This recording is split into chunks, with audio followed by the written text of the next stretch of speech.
I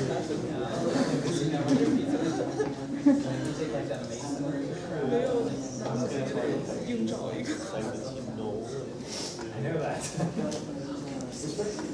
I think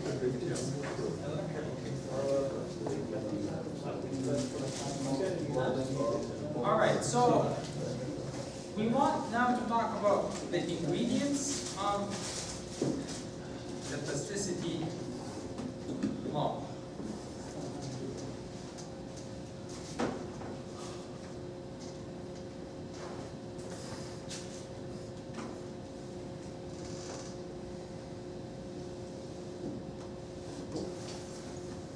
So the plasticity model, you can look at it as follows. First, you have an if condition.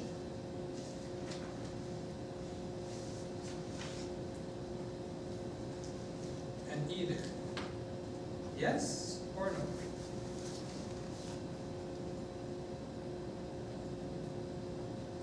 What is the if condition? Let's look at the stress strain curve. Am I here or am I elastic? Let's say I know that from the previous analysis, I know that my yield stress is sigma 2. Then I'm loading and unloading in this area. The if condition is, did I reach the yield stress or not? If I didn't reach the yield stress, then I'm in an elastic region. If I reach the yield stress and I'm increasing beyond the yield stress, then I have to do something. So the if condition, no.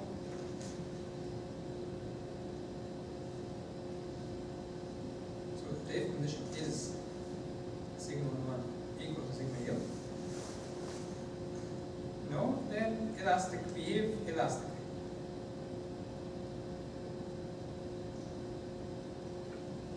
Otherwise, you have to do a few things.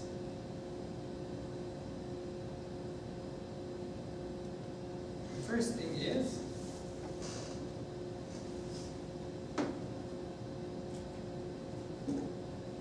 how much plastic strain parameter is accumulating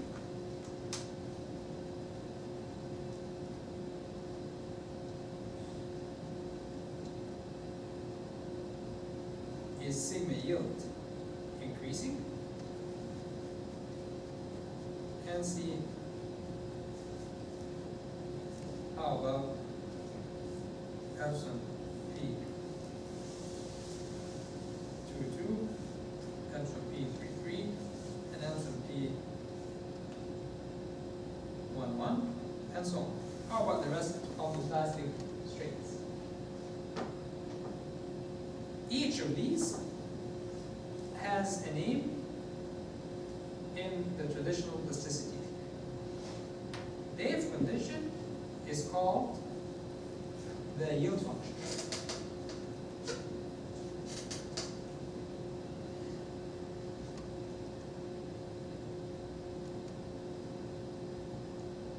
How much the plastic strain parameter is accumulating is called the consistency condition.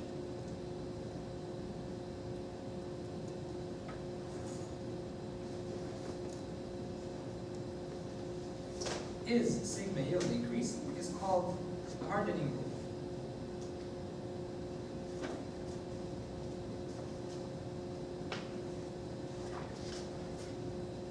How about the rest of the strains? It's called the flow rule. So basically, the questions that we need to answer are the following. Okay, did I reach yield or not? Okay, if I reach yield, is the plastic strain parameter that describes to me the stress state of the material, will it increase? Yes, if you're increasing the stresses, yes, this will increase. Okay, how much will it increase? I have to get it from a certain equation that's called the consistency condition. Okay, as this number increases, now I'm changing the state of the material. as the state of the material is changing, the yield stress of that material changes. It might increase, it might decrease, or the tension, it might increase in tension, decrease in compression. That yield stress is changing, and is changing according to a rule that I call the hardening rule. And as the stress is increasing, because now I increase the stress slightly above the previous yield, as the stress is increasing, the material is developing plastic strain. It's developing plastic strain. We say that the material is flowing. Because we say the material is flowing, we have to know how does it flow, in which directions. So we need to know the flow in the direction on 1, the flow in the direction to 2. So we need to find the strains in all the different directions. So we need to find a strain tensor, epsilon P, which is different from what we call the strain, plastic strain parameter, epsilon P bar. Epsilon P bar is this value, which on its own tells me everything that I need to know about the history of the material. Knowing this value, I know how much plastification has happened in the material, and I know what the current yield stress is, and I know, so I know everything that I need to know from this parameter.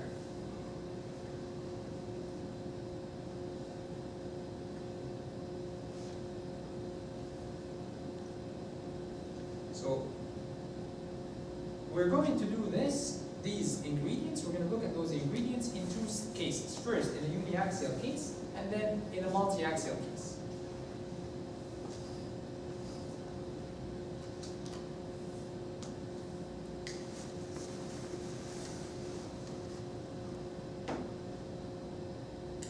In a uniaxial case, the yield function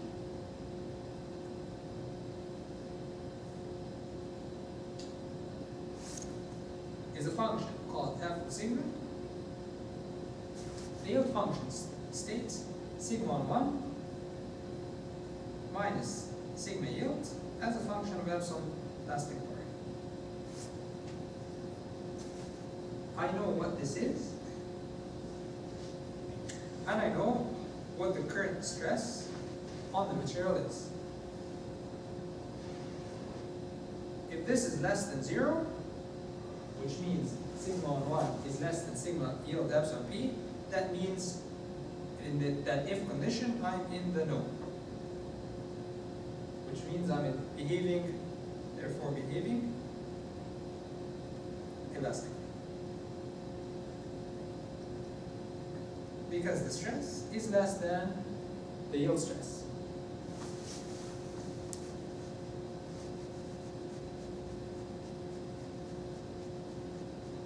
To initiate yield, now sigma on 1 cannot be higher than the yield stress.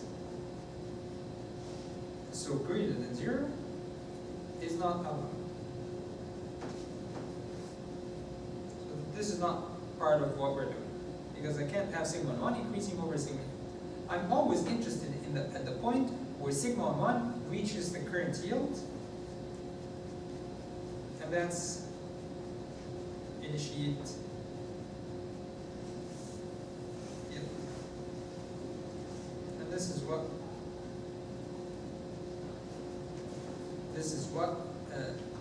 corresponds to this yes.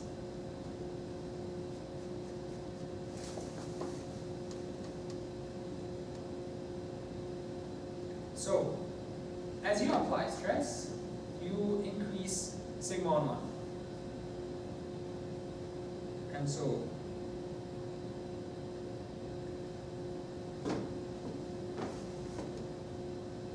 as sigma on 1 changes, let's say sigma on 1 is a function of time.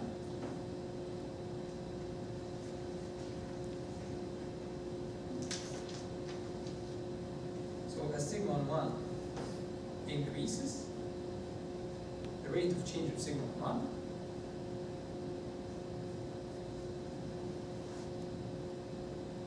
now sigma yield is only function of the plastic strain parameter.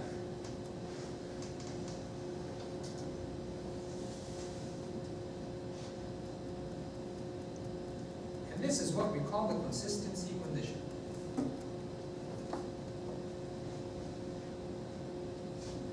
what is the consistency condition? Basically, what I'm saying is the following. I'm going to move up, or let's draw the curve.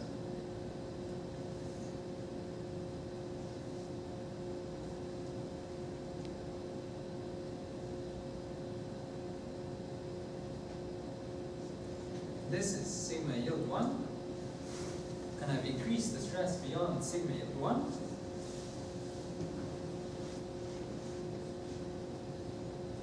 I'm interested in how much, I'm interested in this, because now this gives me the new plastic strain parameter.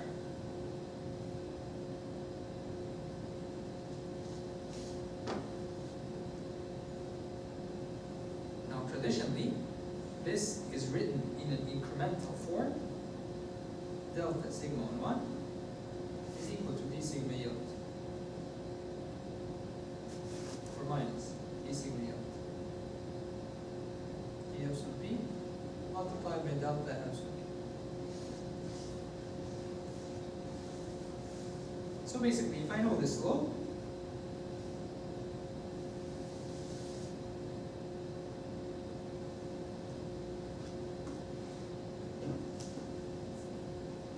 and I know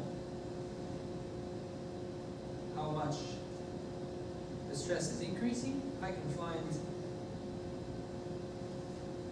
so this is delta sigma 1, this gives me delta epsilon p.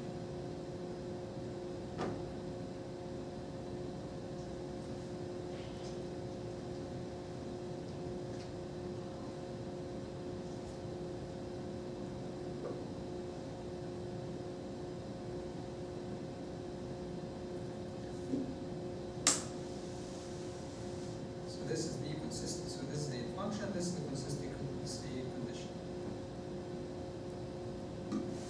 The next is hardening rule.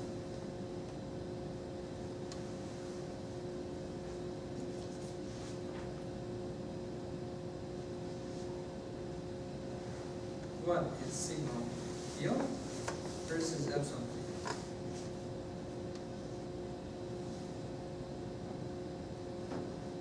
p? Is sigma yield in tension equal to sigma yield in compression?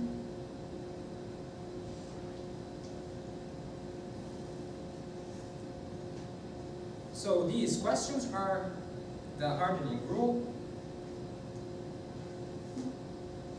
And in general, the hardening rule will look like this.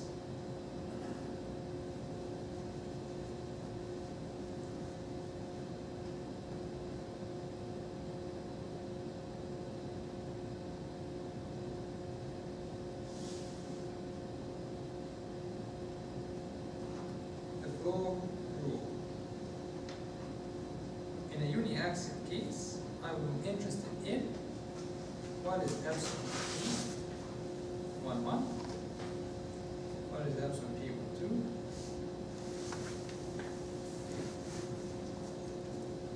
what are all these components?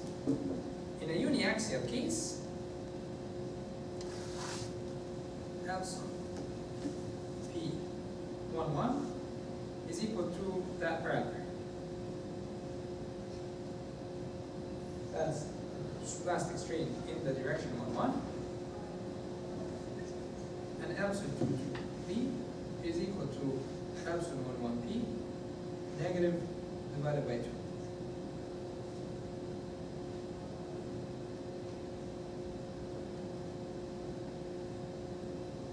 And so it's a very, the flow rule in a uniaxial case is very simple. Just the plastic strain parameter is actually equal to epsilon plastic 1, and epsilon plastic 2, 2, epsilon plastic 3, 3 is equal to half epsilon plastic 1, 1.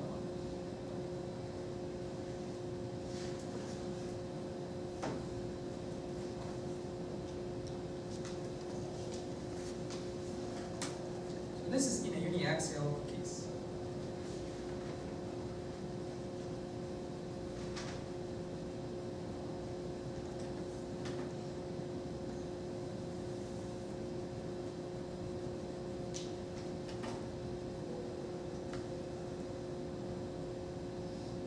What happens if I have now a general state of stress?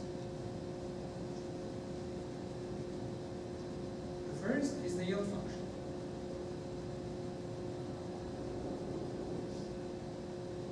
This gives me the if condition. If the stress reaches a value, then I'm initiating yield. If it's less, then we're not at yield. The yield function that is successful for metals, there are two yield functions that is very successful in metals, and these are the sigma von Mises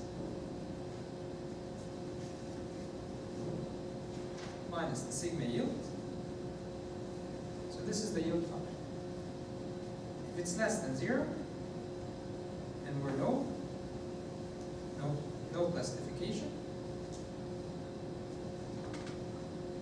but elastic deformation.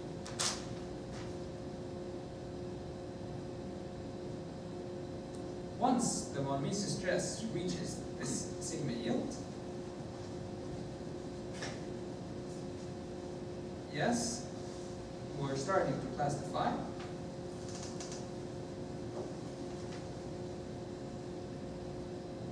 And the sigma von Mises is equal to the square root of whatever sigma 1 plus sigma 2 plus divided by 2. Huge expression in all the stresses that are applied on the material.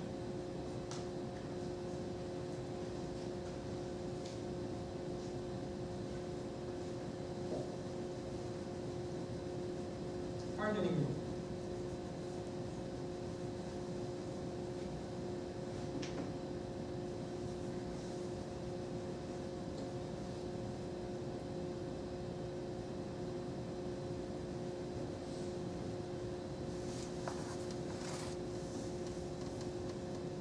We assume in isotropic hardening that the yield stress increases in all the directions.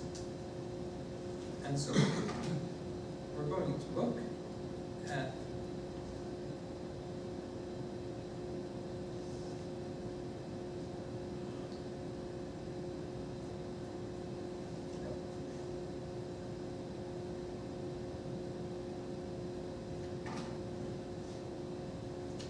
I'm going to look at this equation, the yield function in the stress space, or if I choose a coordinate system, described by sigma 1, the principal stresses of the material. Or the principal stresses, sorry, of the stress matrix.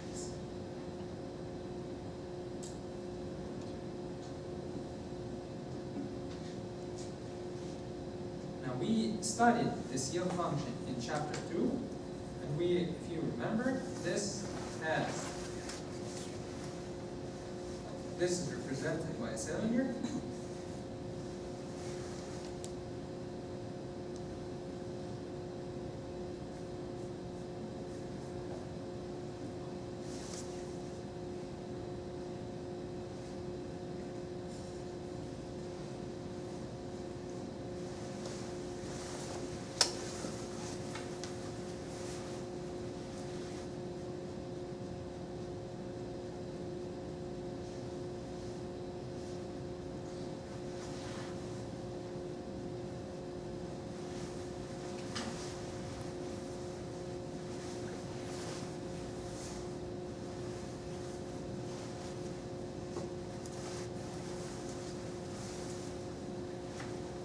This is represented by a cylinder, and whose radius is equal to root 2 over 3 sigma. Now, if you don't remember how to prove that the radius is equal to the square root of 2 over 3 sigma yield, then I've given you a simple proof in the notes here.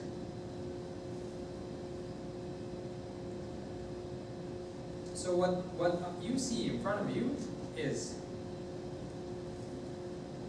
the yield function, this if condition. If the sigma von Mises is less than sigma yield, then there is no classification, but elastic deformation. This no condition is represented by points inside that cylinder.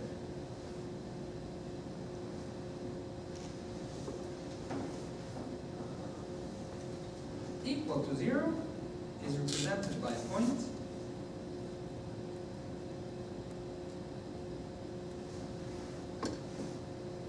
points on the surface of the cylinder.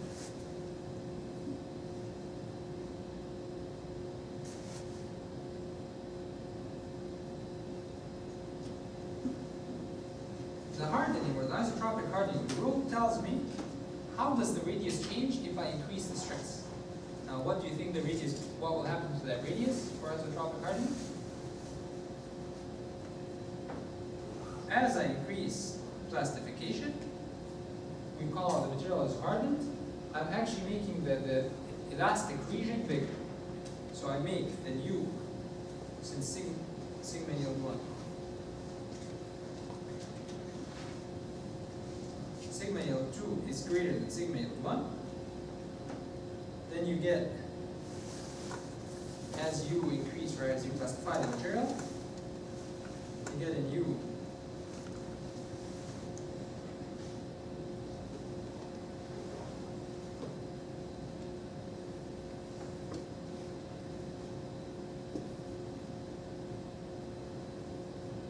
what to choose.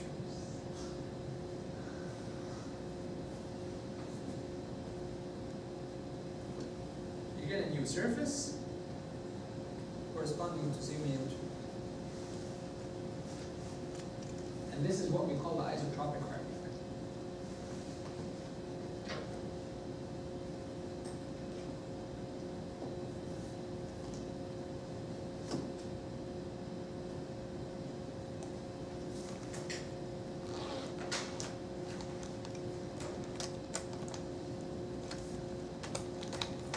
If I look,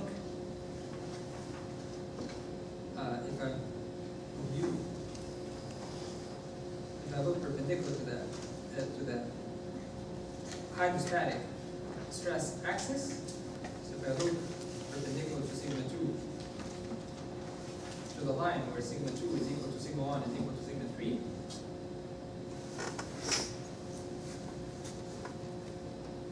in some texts this is called the pi plane.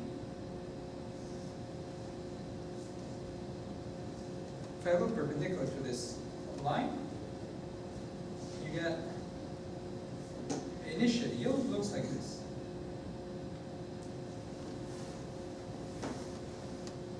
As you increase the amount of plastic strain, or as you harden the material, the von Mises circle gets bigger.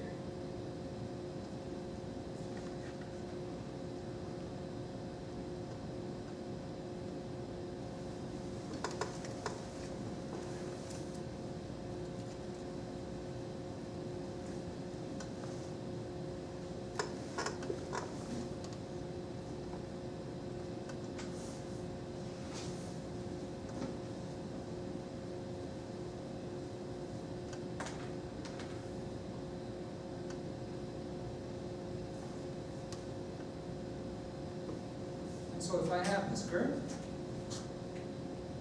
as the material plastifies, I know in each state what is the current yield stress and what is the current shape of the von Mises cylinder. And the last portion is the multi-axial flow rule. That's usually when I lose everything. But I think I already lost it. That's fine. So every year I try to go slower and slower and slower, but it's not, doesn't help. Anyway, so multi-axial flow rule. As we said, epsilon in uniaxial case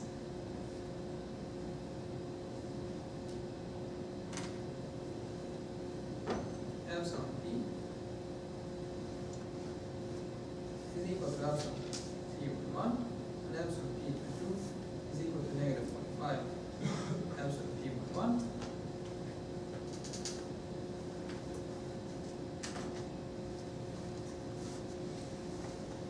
So just to clarify, it's the issue is not in you guys, the issue is in the material. So I'm not trying to say anything except that this is very dry material, number one. Number two, it's been developed by so many researchers throughout so many years, and so there's concepts from all over the place, and there's some outdated concepts here that were not changed throughout the time because they were developed in the 1800s and the early 1900s. And so that's why they're not changed until today, and that's why we might not be able to relate so much to these, to some of the equations here.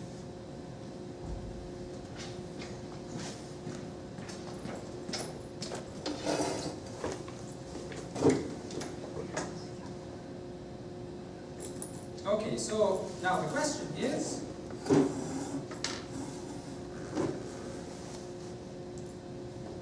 what is absolute?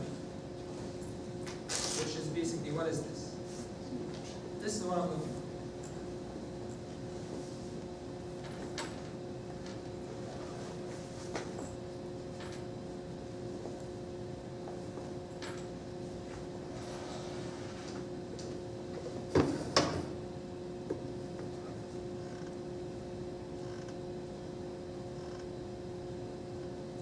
I would like to know what each component is.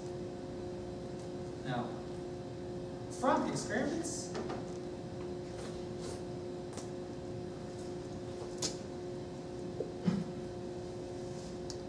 it was found the following.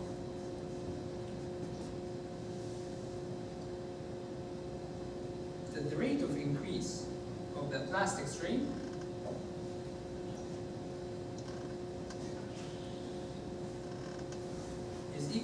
is directly proportional to the deviatoric stress tensor.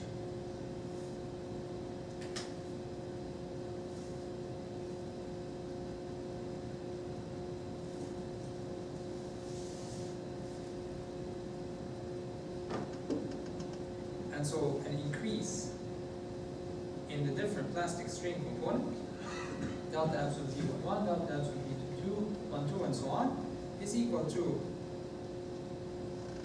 a number which we still want to find, multiplied by whatever components for the deviatoric stress you have at the beginning of the event.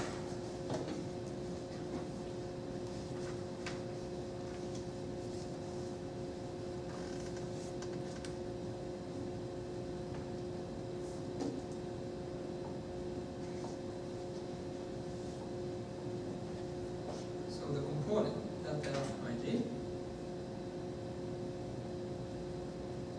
is equal to delta lambda Sij.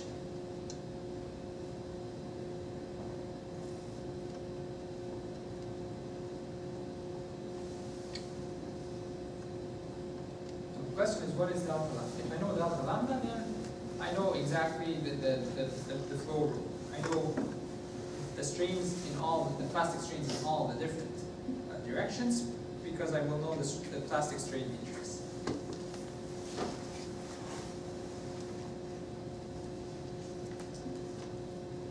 So to find delta lambda, I'm going to consider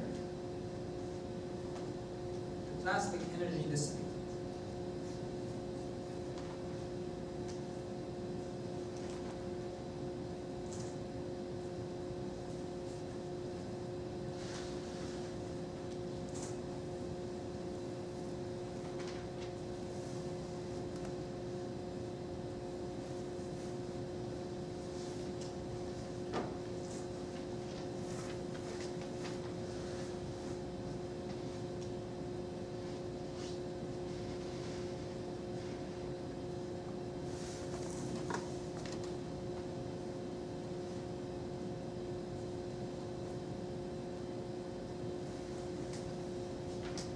What you see here is the amount of plastic energy that is dissipated into the material. This is the plastic strain, or the plastic strain parameter, and is equal to epsilon E11 in a uniaxial stress state. So I obtained this from an experiment. I know when the sigma of hormesis increases from here to here, there's an amount of plastic strain that has been dissipated into the material. This amount of plastic strain energy is equal to this amount. And so sigma hormesis or sigma yield as the material plastifies, multiplied by the rate of change of the plastic strain parameter, or basically delta epsilon P, is equal to sigma on 1 epsilon P dot 1 1.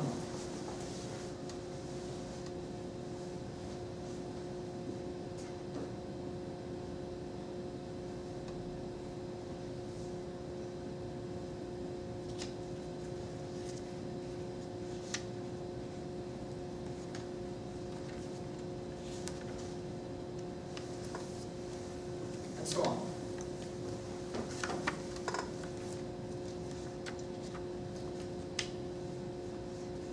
But I know that epsilon dot P ij is equal to lambda dot Sij. So the plastic strain components are equal to, or are directly proportional to the deviatoric stress. And I know that sigma ij is equal to P, which is the is equal to Sij plus the hydrostatic stress delta ij.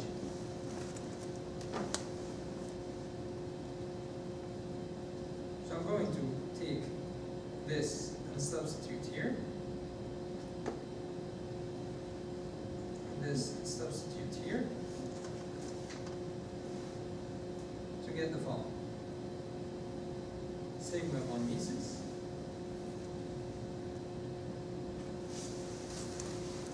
will be equal to lambda dot, and after substitution you're going to get this following.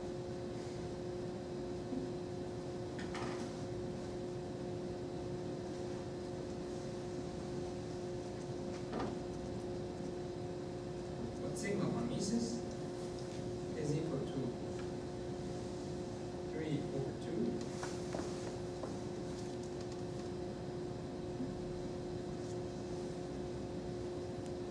which means that lambda dot is equal to 3 over 2 epsilon dot divided by sigma 1 meses. Now let's see what that means. It means that epsilon P dot, which is equal to epsilon dot P11, epsilon dot P22, epsilon dot P3, 1, 2, 1, 3.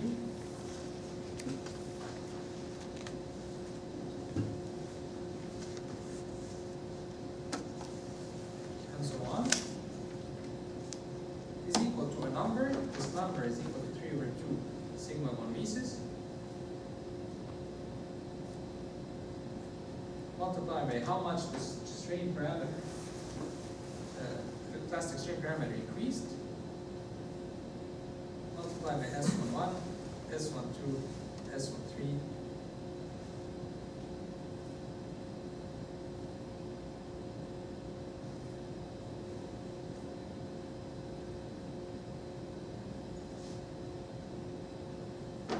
The nice thing about this model is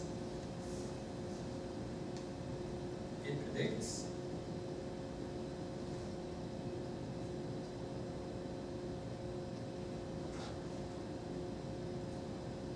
that epsilon dot P11 plus epsilon dot P22 plus epsilon dot P33 is equal to this, which I'm just going to call it lambda dot, multiplied by S11 plus S22 plus S333. The deviatoric stress and the trace of the deviatoric stress tensor was equal to 0.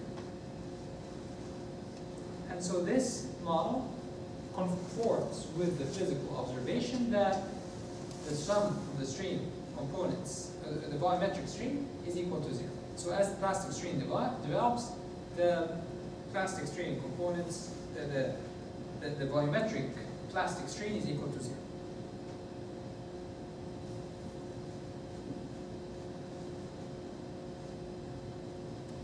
So we call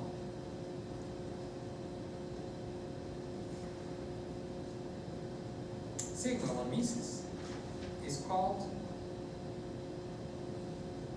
the equivalent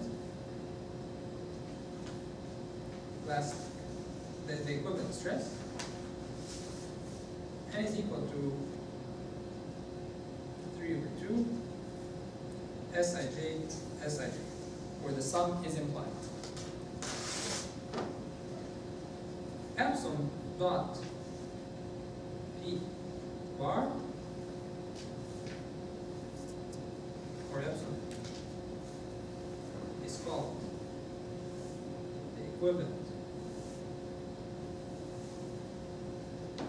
plastic strain, and is related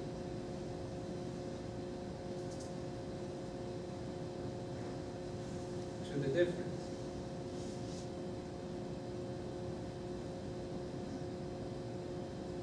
components of the strain, the plastic strain tensor, as follows.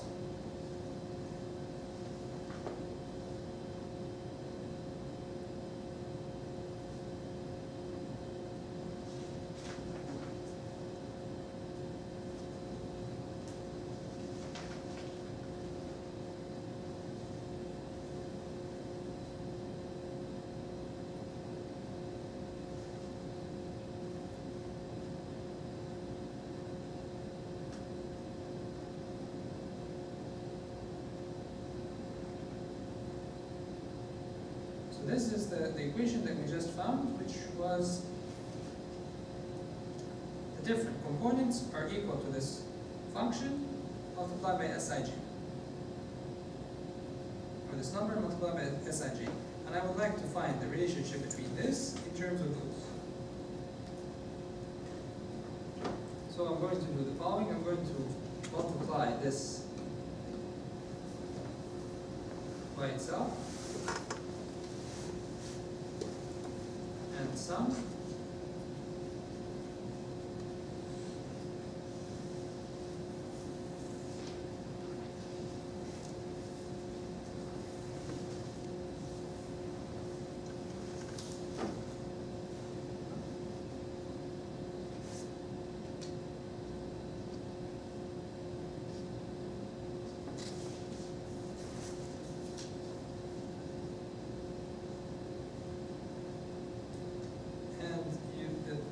sigma von Mises is equal to 3/2.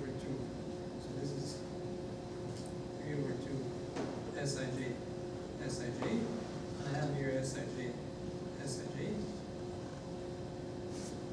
and epsilon dot P, 3/2.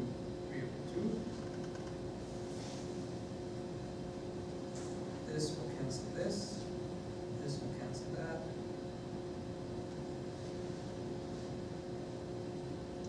Plastic strain parameter is equal to square root. Here it is. Square root of 2/3 epsilon dot Pij, epsilon dot Pij. And you can basically calculate the change in the plastic strain parameter as the change in delta epsilon Ij, plastic delta epsilon plastic Ij. And so, similar to the equivalent stress, we call this the equivalent plastic strain.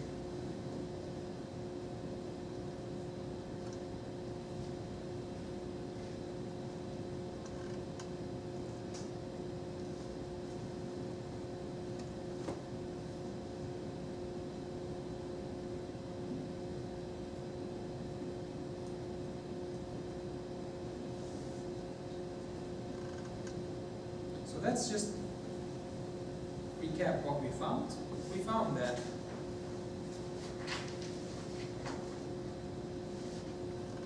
epsilon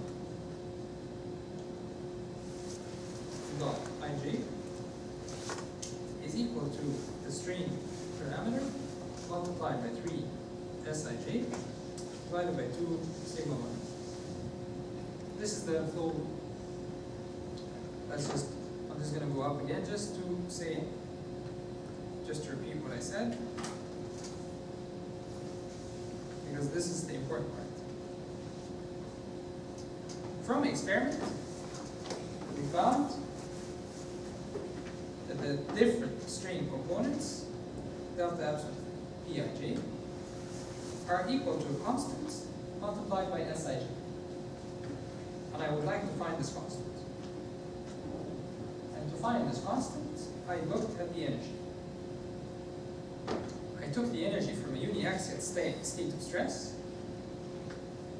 which will be equal to sigma 1 mesus, multiplied by the increment in the plastic strain parameter, and said this is equal to the plastic strain in a multi-axial state of stress, the plastic strain energy in a multi-axial state of stress. So this will be equal to sigma 1 1 multiplied by delta epsilon 1 1 plastic plus this and so on.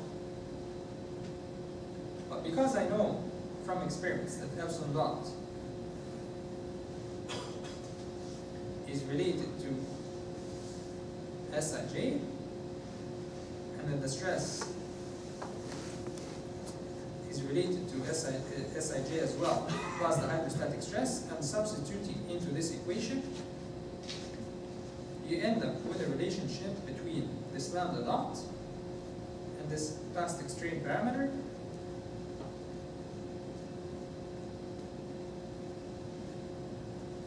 and this is the relationship that you get, which means that now the plastic strain components inside the material are equal to 3 over 2 multiplied by this plastic strain parameter that we talked about, divided by sigma 1 mesus multiplied by the deviatory stress tensor. And we like this model because it predicts that S11 plus S22 plus S33 is equal to epsilon plus, which will give me 0, which is good because I want the plastic strain components, these to be equal to 0.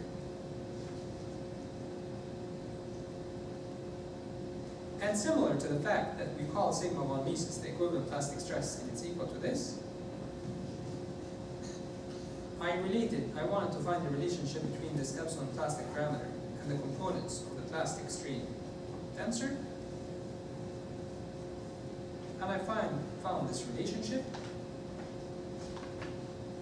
to be equal to this, which is similar to the equivalent stress relationship.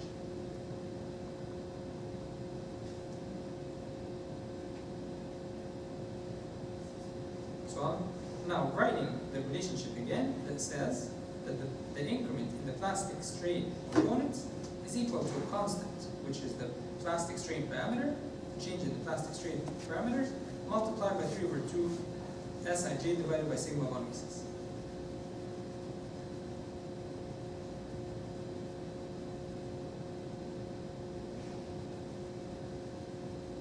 Now it was observed that this is equal to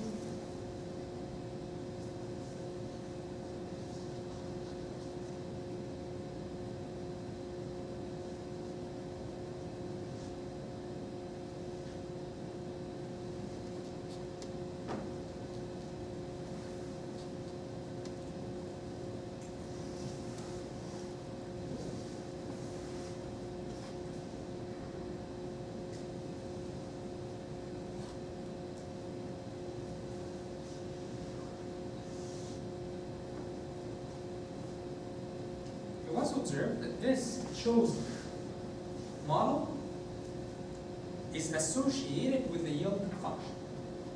That this 3 over 2 Sij sigma 1 mesus is actually equal to partial phi by partial sigma ij, where phi is equal to sigma 1 means minus sigma yield, or the yield function. And that's why this is called the associated rule.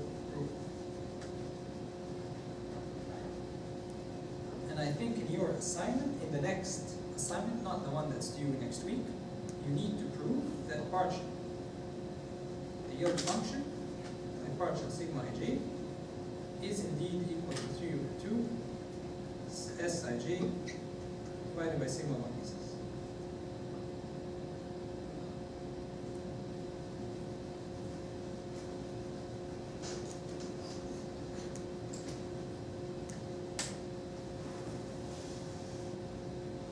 And so the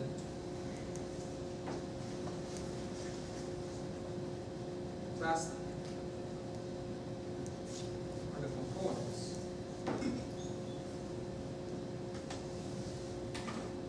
of the plastic stream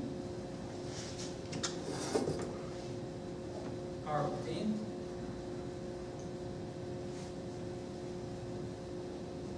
from a rule associated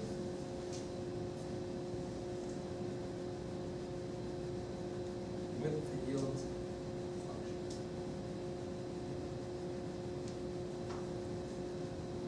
In metals are the only ones that have flow rules that are associated with the yield function. The other, in soils and in other types of material, the yield function, you have what is referred to as the non-associated flow rule, which is a flow rule that's not obtained, that's not written, that's also written as the derivative of a potential function. This phi is called the plastic potential function.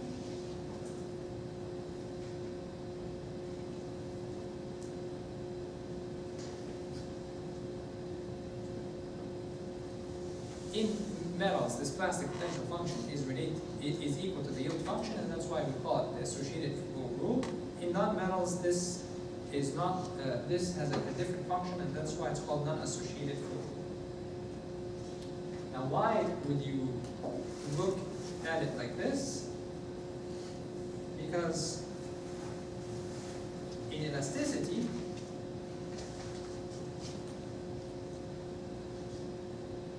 sigma j is equal to partial energy by partial epsilon ij.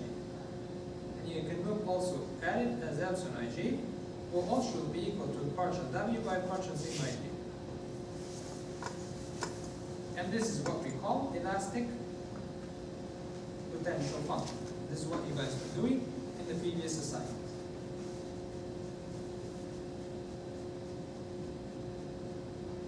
And because plasticity was developed right after elasticity, in plasticity, we also like to see that epsilon ij dot plastic is equal to partial phi by partial sigma ij multiplied by a constant, and we call this plastic potential function.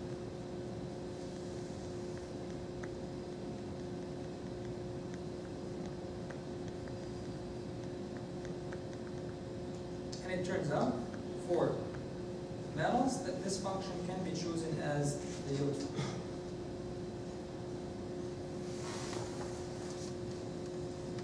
Okay, I'll give you 5 minutes.